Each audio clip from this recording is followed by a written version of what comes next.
The government of Nepal has learned with regret about the inauguration yesterday by India of link road connecting of Lipu Lake, Nepal, which passes through Nepali territory. धारचुलादेखि त्यसको तावागाडदेखि लिएर Lipu लेकसम्मको 79 kilometre track open भएको र त्यसको अस्ति virtual inauguration अर्थात् video मार्फत त्यसको उद्घाटन भएको तथ्य देखिन्छ। नेपालको अहिले वर्तमान नक्सामा समेत रहेको लिपु लेकलाई दुई देशले अन्तर्राष्ट्रिय व्यापार मार्ग बनाउने गरी त्यो सहमति भइसकेपछि त्यतिबेलै सरकारले डिप्लोमेटिक नोट मार्फत त्यसप्रतिको आफ्नो असहमति जारी गरेको। यो समस्याको समाधान दुवै देशले मन्जुर गरेको 2014 मै मन्जुर भएको all the territories east of Mahakali River, including Limpiadhura, Kalapani and Lipu Lake, belong to Nepal.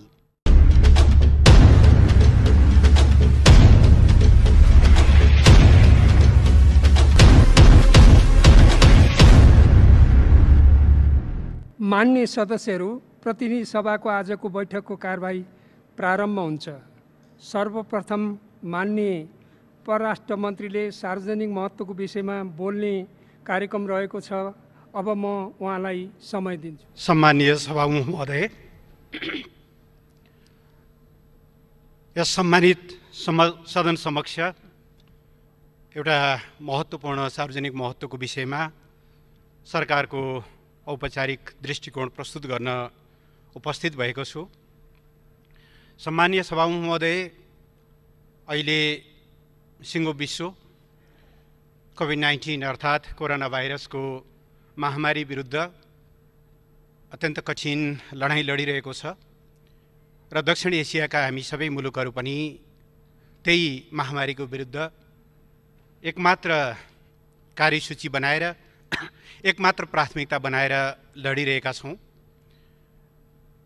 सबैको ध्यान यही विषयमा केन्द्रित भइरहेको बेला अस्ति वैशाख 26 गते 2077 तदनुसार 8 मे 2020 का दिन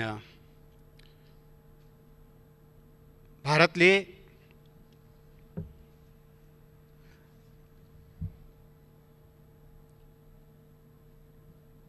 नेपालको भूमि समेत प्रयोग गर्दै धारचुलाबाट लिपु लेकसम्म जोड्ने नयाँ मार्ग उद्घाटन गरेको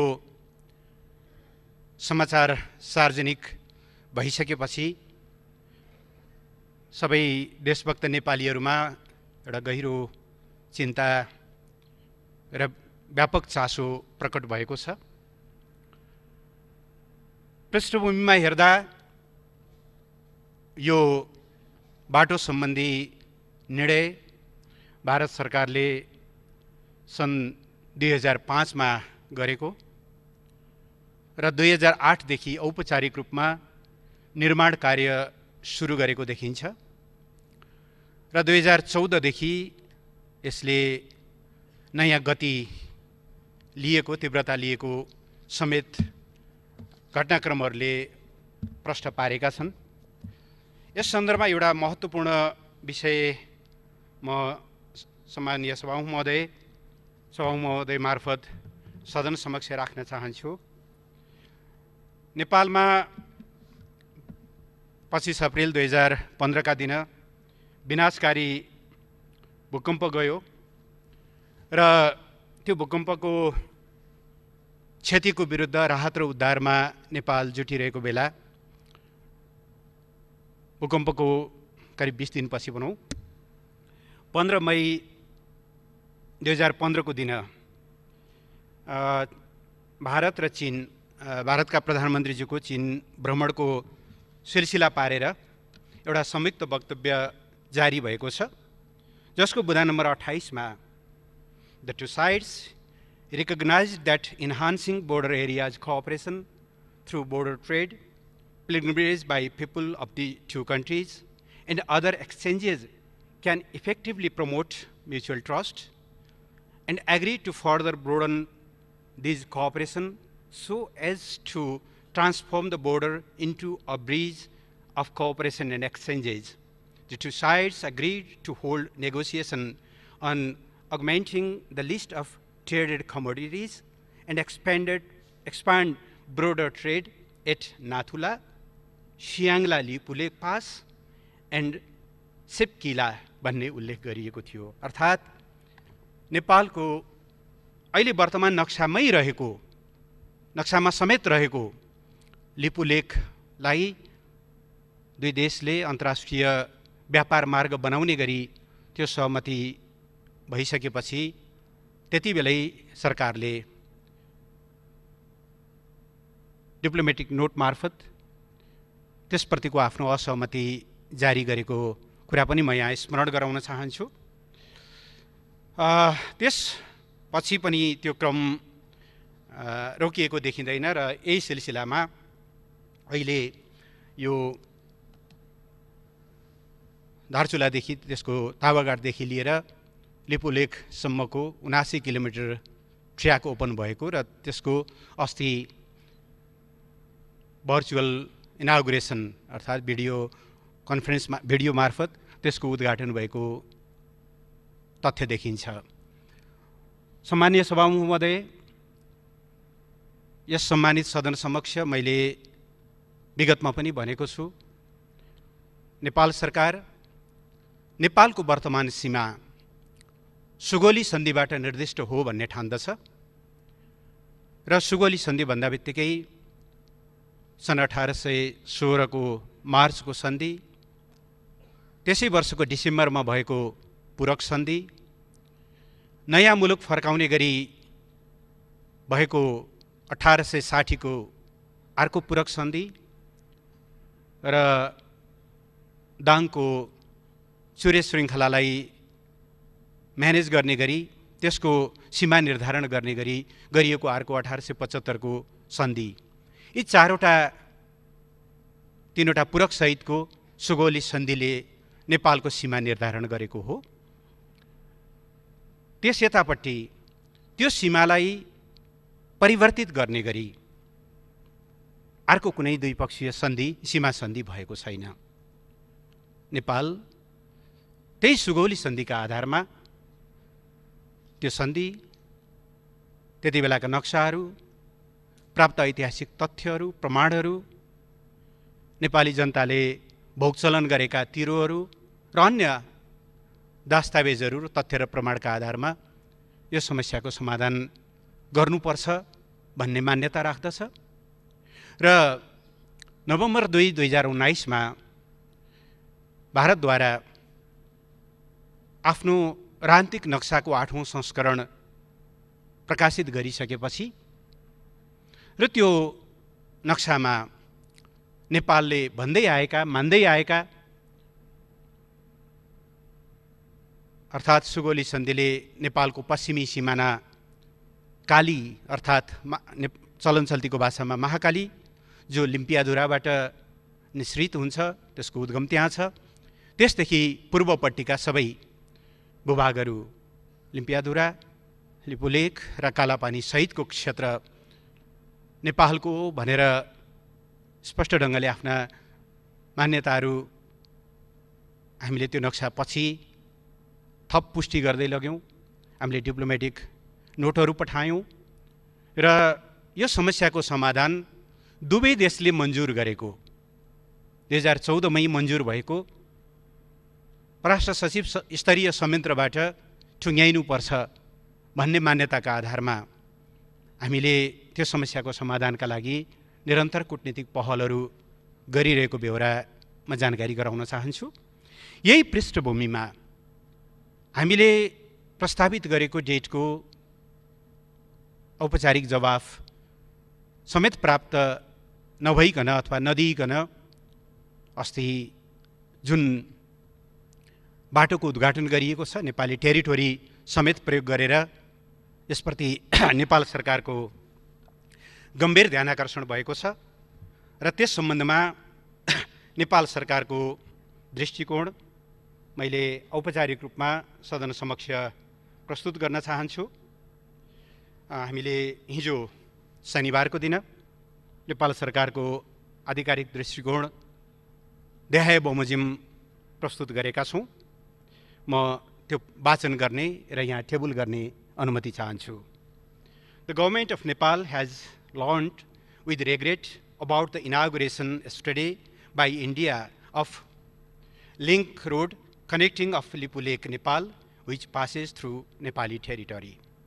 The government of Nepal has consistently maintained that, as per the Sugauli Treaty 1816, all the territories east of Kali, Mahakali River, including Limpiadhura, Kalapani, and Lipu Lake, belong to Nepal.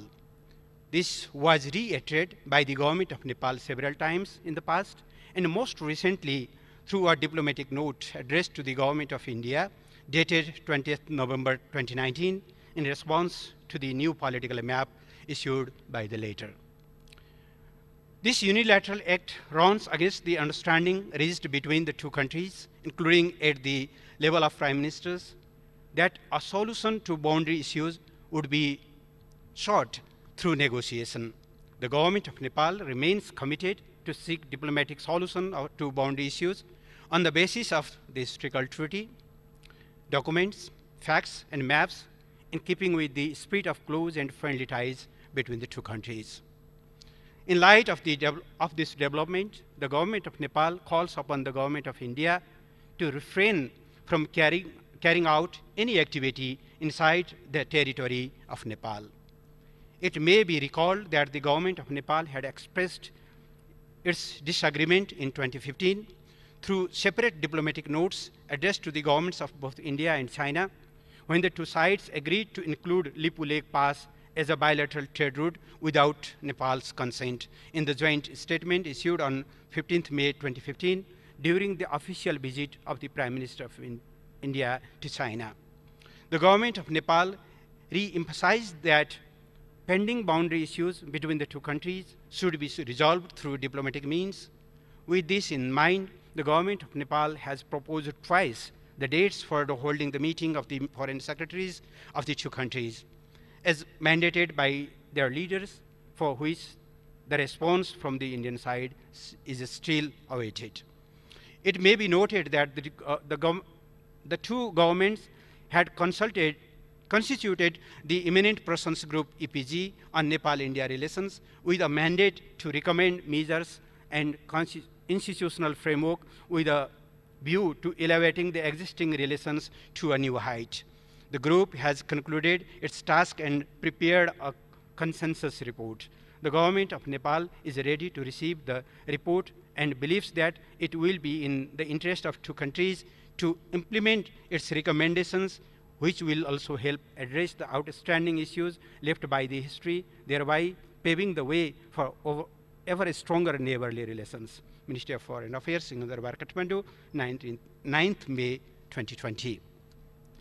यो आधिकारिक धारणासँगै सम्मानीय सभामुखज्यू, म सत्तारूढ नेपाल कम्युनिस्ट पार्टीलाई धन्यवाद दिन चाहन्छु, जसका अध्यक्ष एवं सम्मानीय प्रधानमन्त्री केपी शर्मा ओली र अध्यक्ष एवं पूर्व प्रधानमन्त्री पुष्पकमल दाहाल प्रचण्डले हिजो नै एउटा स्पष्ट वक्तव्य जारी गर्नुभएको छ। यस सम्बन्धमा सत्तारूढ पार्टीको दृष्टिकोण सार्वजनिक गर्दै म धन्यवाद दिन चाहन्छु प्रमुख विपक्षी दललाई, जसका प्रवक्ताले यस सम्बन्धमा आफ्नो दृष्टिकोण प्रष्ट पार्नुभएको छ। राप्रपाका नेता पूर्व उपप्रधान तथा परराष्ट्र मन्त्री कमल थापाज्यू, पूर्व प्रधानमन्त्रीले अस्ति डाक्टर बाबुराम भट्टराईले सदनमा त्यस विषयमा आफ्नो धारणा बताउनु भएको छ। राष्ट्रिय जनमोर्चा लगायत प्राय सबै राजनीतिक दलहरूले यस सम्बन्धमा एउटा युनानिमिटी, एउटा एक स्वरमा यसको बारेमा राष्ट्रिय हितको पक्षमा आफ्नो दृष्टिकोण सार्वजनिक गर्नुभएको छ। म सबै राजनीतिक दल र नेताजीहरूलाई धन्यवाद दिन चाहन्छु। यसले राष्ट्रियताको यस कठिन सङ्घर्षमा सरकारलाई बल पुगेको छ र सिङ्गो देश यस मामलामा युनिफाइड छ, एकताबद्ध छ भन्ने कुरा पनि यसले प्रष्ट पारेको छ। म उहाँहरू सबैलाई धन्यवाद दिन चाहन्छु। म नेपाल सरकारको तर्फबाट फेरि एकचोटि यो समस्याको नेपालले कूटनीतिक समाधान चाहेको छ। एकातिर नेपालको राष्ट्रिय हितलाई सर्वोपरि राखिनेछ, त्यसमा सम्झौता रहित अडान राखिनेछ। सँगसँगै असल छिमेकीपन, असल मित्रताको भावनालाई पनि हामीले सँगसँगै अगाडि लैजानेछौँ। राष्ट्रिय हितमा दृढतापूर्वक कायम रहँदै तर यसको कूटनीतिक समाधान खोज्ने गरी हामी अगाडि बढ्नेछौँ र यस सम्बन्धमा मित्र राष्ट्र भारतलाई पनि यस्तो बेलामा जति बेला सिङ्गो देश सिङ्गो संसारको ध्यान यो एउटा मानवीय सङ्कटमा केन्द्रित भएको छ, छिमेकीहरूका संवेदनशीलतामाथि प्रश्न उठ्ने खालका यस्ता गतिविधिहरू नहुन् भन्ने कुरा पनि म आग्रह गर्न चाहन्छु र छिटोभन्दा छिटो यस समस्याको समाधानका लागि रचनात्मक भूमिका खेल्न समेत आह्वान गर्दै म आफ्ना भनाइलाई यहीँ टुङ्ग्याउन चाहन्छु। सम्मानीय सभामुख महोदय, सरकारको वक्तव्य र यसको अनौपचारिक नेपाली अनुवाद म यहाँ टेबल गर्न चाहन्छु। धन्यवाद।